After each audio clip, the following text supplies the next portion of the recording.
20 मई 1961 के उस वक्त के नायब सदर लंदन बी जॉनसन पाकिस्तान के दौरे पर कराची पहुंचे थे। उनका काफिला ड्रिग रोड यानी मौजूदा शाहराह फैसल पर हवाई अड्डे से ऐवान सदर की तरफ रवा दवा था। सड़क के अतराफ उनका खैर मकदम करने वाले आवाम का हुजूम था। जॉनसन ने तमाम सिफारती बालाए ताक रखते हुए कई बार रास्ते में अपनी गाड़ी रोकी और गाड़ी से उतरकर लोगों से हाथ मिलाए और खुशखुल्की से बातें की। ड्रिग रोड रेलवे स्टेशन के करीब अचानक एक ऊंट गाड़ी नजर आई। वो अपने काफिले को रुकवाकर गाड़ी से उतरे और हिफाजती तदाबीर का ख्याल किए बगैर सीधे उस गाड़ी के मालिक के पास पहुंच गए, जिनका नाम बशीर अहमद था। उन्होंने तर्जुमान की मदद से उनसे बेतकल्लुफाना गुफ्तगू शुरू कर दी। ऊंट गाड़ी पर भूसा लगा हुआ था। लंदन बी जॉनसन के इस्तफसार पर बशीर अहमद ने उन्हें बताया कि ये मवेशियों का चारा है और इसके ऊंट की उम्र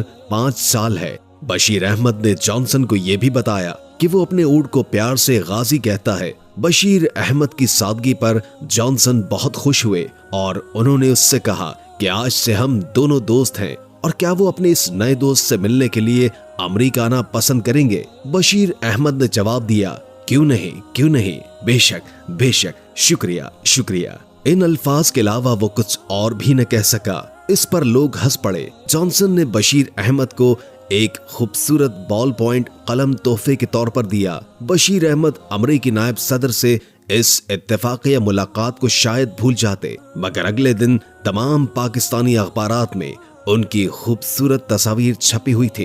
रातों रात वो पाकिस्तान के बहुत बड़े आदमी बन गए थे। चंद रोज के बाद रोजनामा जंग कराची में मारूफ कॉलम निगार इब्राहिम जलीस ने अपने कॉलम वगैरह वगैरह में इस वाकये का जिक्र किया और लंदन बी जॉनसन के इस कदम की बड़ी तारीफ की। उधर अमरीकी सिफारत खाने ने इस कॉलम का तर्जुमा लंदन बी जॉनसन को, जो अमरीका पहुंच चुके थे, रवाना कर दिया। ये कॉलम पढ़कर जॉनसन को कराची का ऊंटबान और उसकी दी हुई दावत याद आ गई। जॉनसन ने फौरी तौर पर बशीर अहमद को सरकारी तौर पर अमेरिका आने की दावत भिजवा दी। इसके बाद अखबारी नुमाइंदों, अमेरिकी सिफारत खाने के अफराद, सयाह और तमाशबीन सभी ने लांडी में उनकी बोसीदा झोपड़ी पर यलगार कर दी। बशीर अहमद उस झोपड़ी में उस वक्त से मुकीम थे जब वो अपना घर बार बरेली छोड़कर पाकिस्तान आए थे। बशीर अहमद अमेरिकी नायब सदर की दावत मिलने के बाद एक और उलझन में मुब्तला हो गए। वो रोज कुआं खोदते थे और रोज पानी पीते थे। अगर वो अमेरिका चले गए तो उनके बच्चों का रिस्क कैसे चलेगा। अमेरिकी सिफारत खाने ने इस मसले का हल यूं निकाला कि बशीर अहमद की अदम मौजूदगी में उनके बच्चों को 25 रुपए रोजाना देने का इंतजाम कर दिया। बशीर अहमद उस तरफ से मुतमईन हुए तो उन्होंने अपने यादगार सफर की तैयारियां शुरू कर दी। उधर अमेरिकी ज़राए अबलाग में जब ये खबर आम हुई तो रेड डाइजेस्ट ने अमेरिका में बशीर अहमद का मेजबान बनने की पेशकश कर दी और यूं पासपोर्ट और वीजे के मराहिल से गुजरने के बाद 14 अक्टूबर 1961 को बशीर अहमद अमेरिका के सफर पर रवाना हो गए। सफर पर रवानगी से कबल हुकूमत पाकिस्तान ने बशीर अहमद के मलबूसात पर खुसूसी तवज्जो दी और उन्हें 3 शेरवानियां और एक जिना कैप तोहफे में पेश की ताकि वो अमेरिका पहुंचकर एक बावकार पाकिस्तानी की तरह नजर आए। उन्होंने जॉनसन को पेश करने के लिए कुछ तोहफे भी उनके हवाले कर दिए। बशीर अहमद जब अमेरिका के लिए रवाना हुए तो अमेरिकी सफीर विलियम बनफ़से नफीस उन्हें हवाई जहाज की सीढ़ियों तक छोड़ने के लिए आए। अमेरिकी फजाई कंपनी पैन एम ने उन्हें फर्स्ट क्लास में अमेरिका का सफर करवाया। उनके लिए पाकिस्तानी खाने का खास तौर पर इंतजाम किया गया और उनके हमरा उर्दू बोलने वाले एक पाकिस्तानी को कर दिया ताकि सफर बासानी कर सके। बशीर अहमद ऊंट गाड़ी बान, जिसे अब बशीर सारबान कहा जाने लगा था, लंदन से होते हुए अमेरिका पहुंचे। लंदन और न्यूयॉर्क दोनों मकामात पर बशीर सारवान को सरकारी मेहमान का प्रोटोकॉल दिया गया। अमेरिका में उनका इस्तकबाल करने वालों में पाकिस्तान के सफीर अजीज अहमद भी शामिल थे।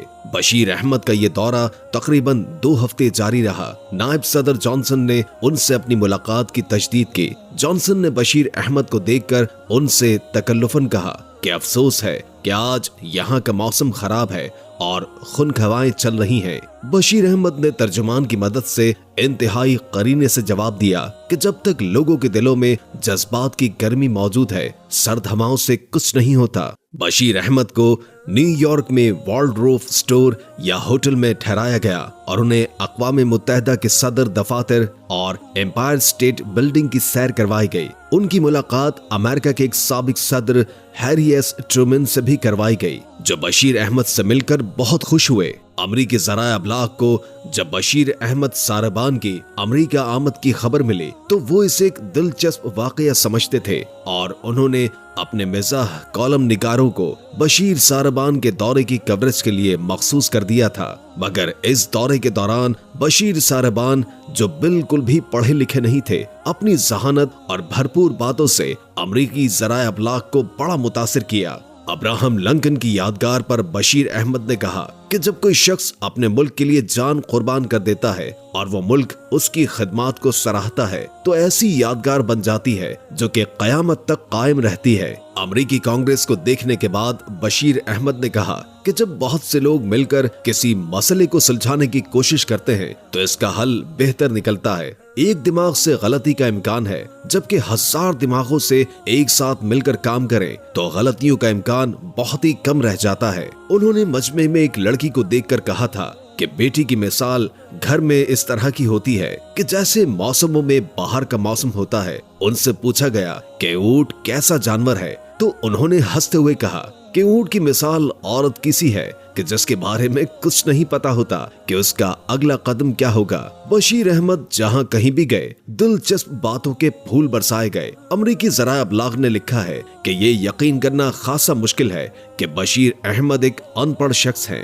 टाइम मैगजीन ने लिखा कि बशीर अहमद ने अवाम और अखबारी नुमाइंदों से निपटने में एक मुगल शहजादे किसी आन बान से काम लिया। खुद बशीर अहमद के तर्जुमान सैयद अहमद ने कहा कि बशीर अहमद इस रवानी और फसाहत से बात करते थे कि उनका तर्जुमा मुश्किल हो जाता था। बशीर अहमद को अमेरिका के मुख्तलिफ इदारों ने बहुत से तोहफे तोहफे दिए, जिनमें फोर्ड कंपनी की जानिब से दिया गया एक ट्रक भी शामिल था, जिस पर सफेद और सब्ज रंग करके इसे पाकिस्तानी परचम से हम आहंग किया गया था।